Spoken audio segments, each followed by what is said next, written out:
Hey Waffle Gang, I do hope you are well. My name is Mark and today we're checking out some more Reddit stories, and if you do love a Reddit story, why not consider hitting the like, subscribe, maybe that notification bell too, and let's crack on with today's first story. Much love, you cheeky so-and-so. Now this story's from the Am I the Arsehole subreddit and asks, am I the arsehole for asking my sister what the fuck she expected to happen at a shit show of a bachelorette party? Quick shout out to Quiet Julia over on our own subreddit for letting us know of this story.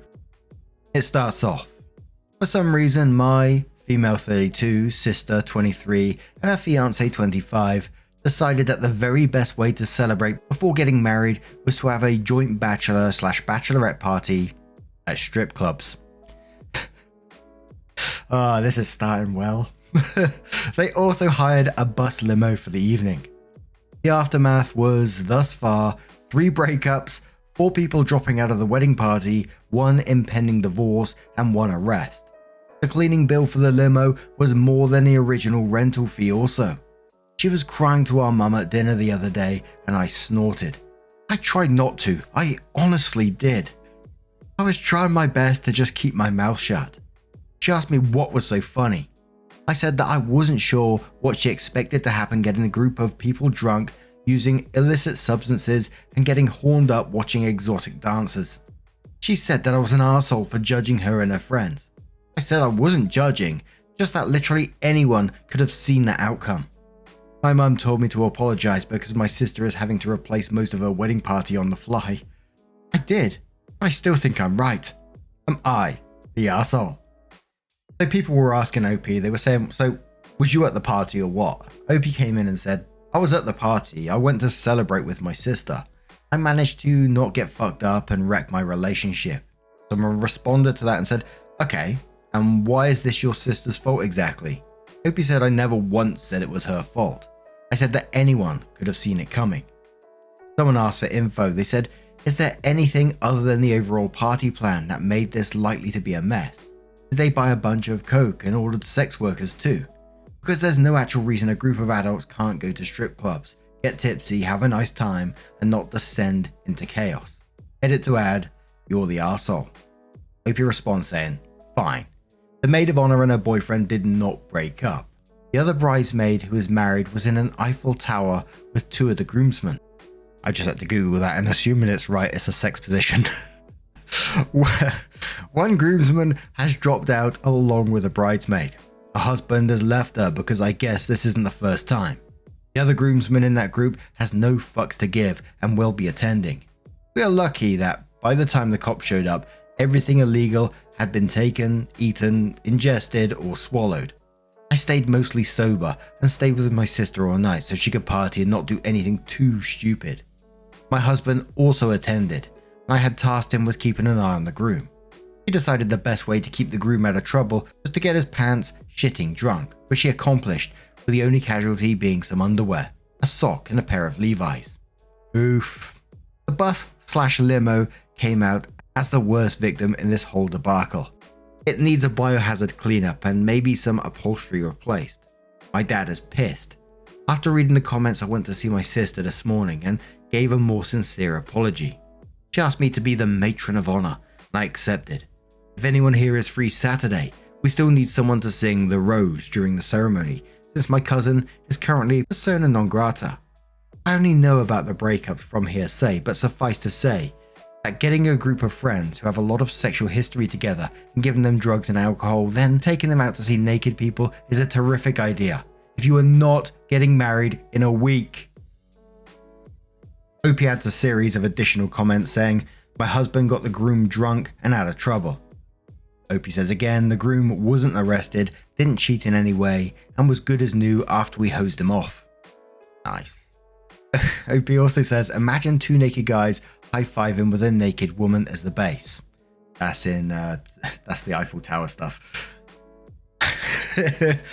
OP says, I accept your judgment. And just so you know, I went to see my sister this morning and gave a much more sincere and honest apology.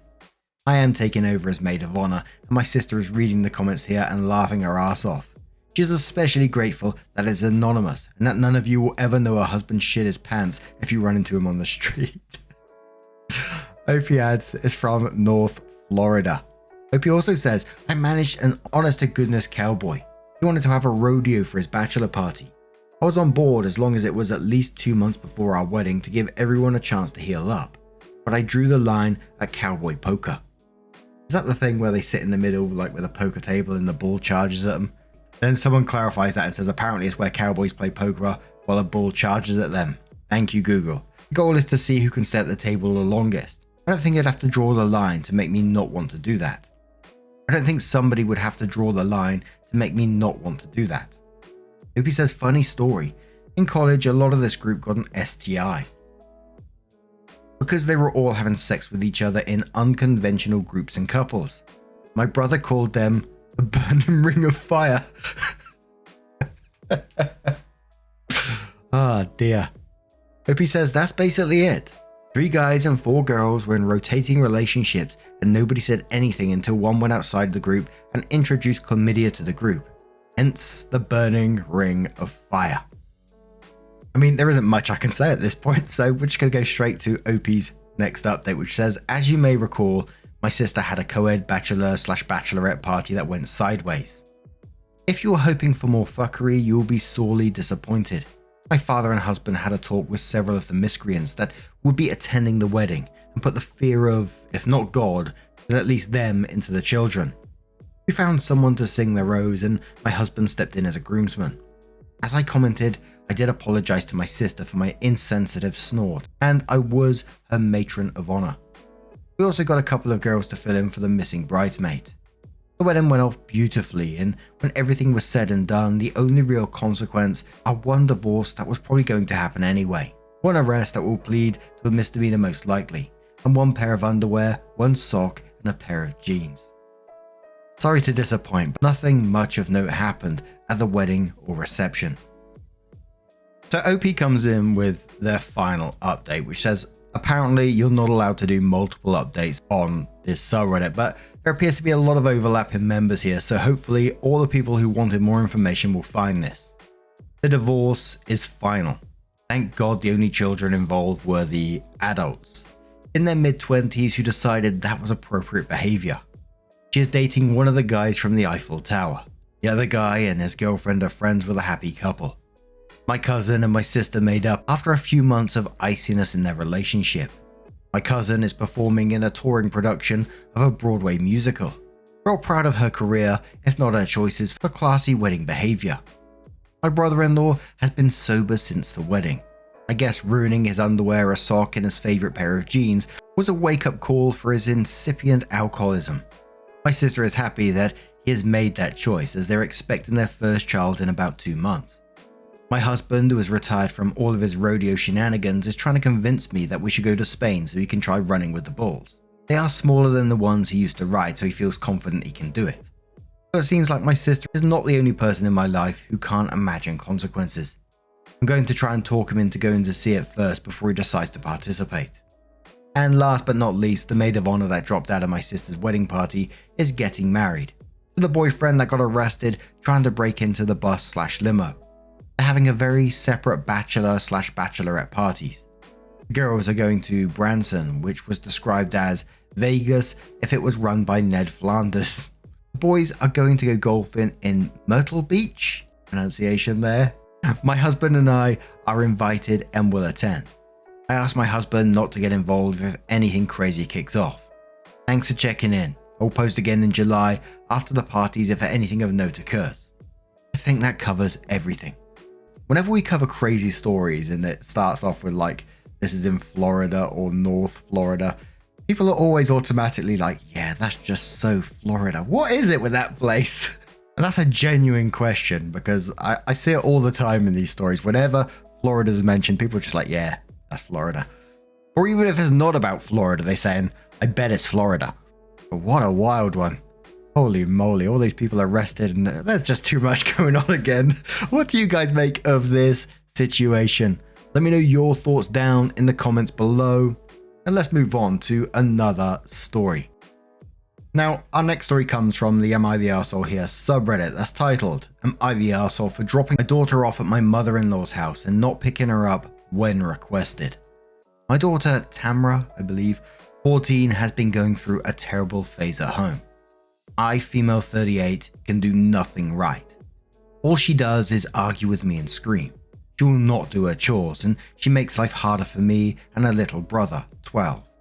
I was 14 once, so I remember what it was like to be that age.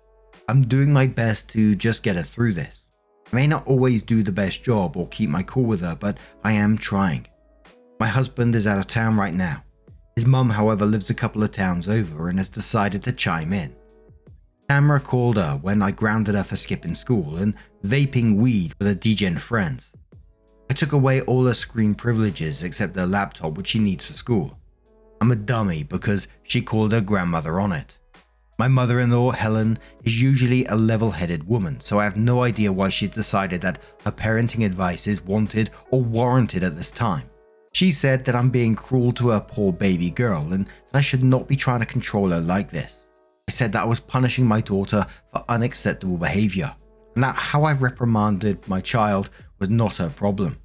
She countered with the fact that she raised 4 children.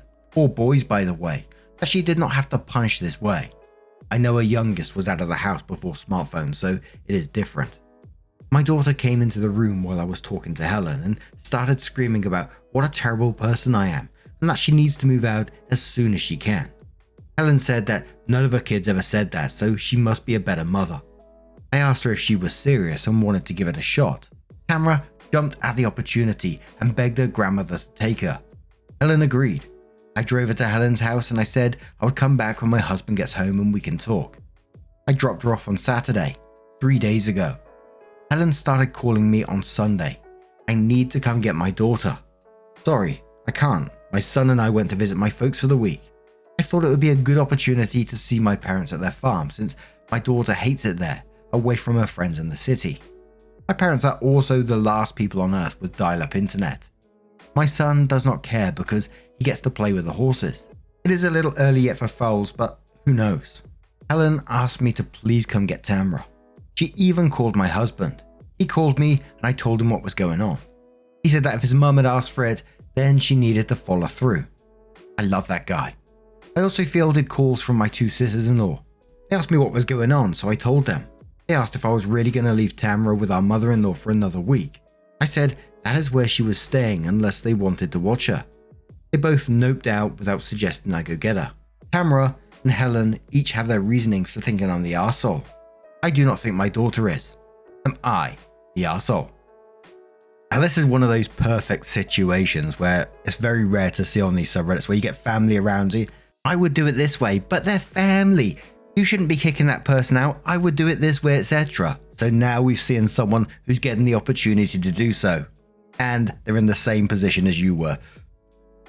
Actions have consequences, and I would just love to know the mother-in-law's thoughts on this right now. Mother-in-law's thoughts in this situation, what she's actually thinking. But Army of Ants says, not the arsehole. I'm curious why grandma wants her gone though. Opie says she's behaving the same way there as she did at home. Usually Helen only comes home to visit when my husband is home. Tamra does not behave like this around her dad, so Helen is experiencing her for the first time. The news says, I hope I'm not the arsehole here and hopefully you already know this, but I'll drip a drop of advice anyway. Daughter needs a hard smackdown from you, and it sounds like you are doing it, and needs hubby to pile on and make it well known he has your back. I'm only privy to what I've read here. This feels like her challenging your position of authority. Dads sometimes have a little of this with sons, and I think it's part of growing up, but the hierarchy has to be maintained.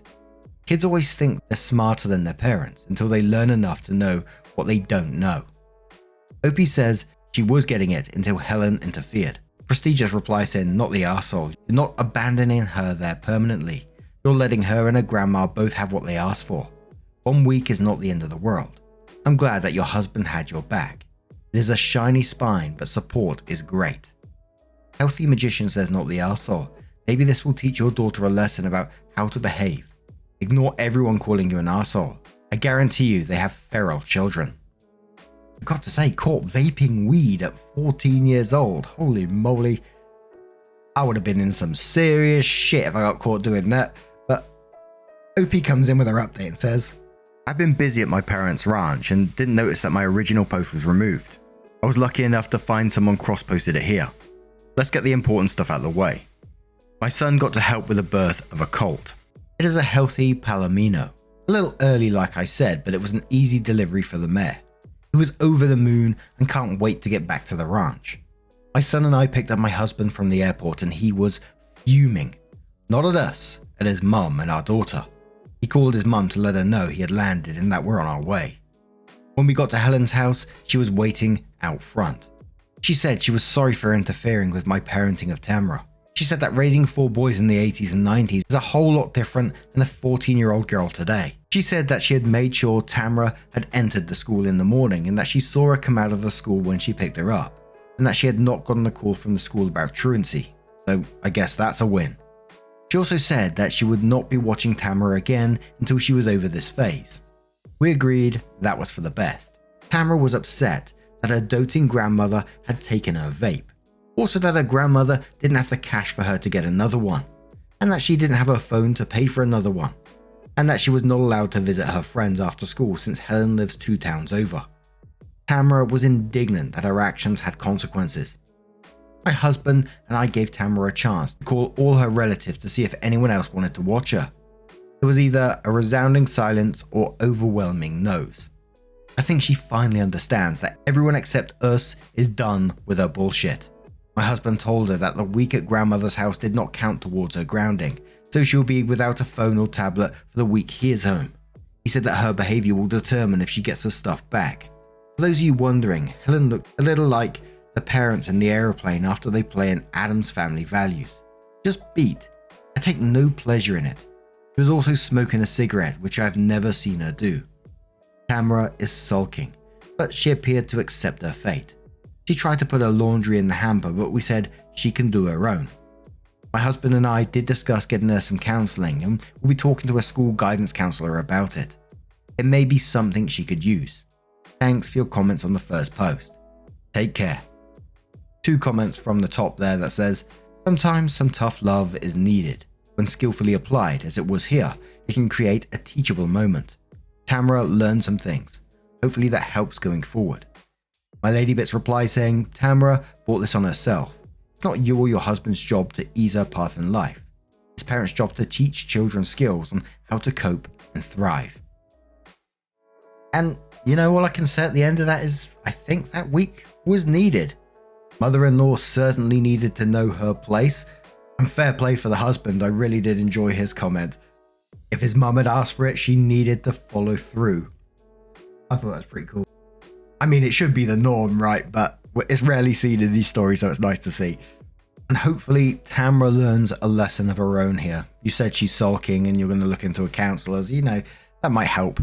Hopefully it does for you. I wish you all the best as a family and thank you for sharing your story. But now I'm going to turn this one to you guys. What do you guys make of this situation? Let me know your thoughts down in the comments below. Just a huge thank you from the bottom of my heart for getting involved in today's stories. Your love, your support, your time always means the absolute world to me. So thank you so much for being amazing, and hopefully I will see you in the next one. Take care and much love.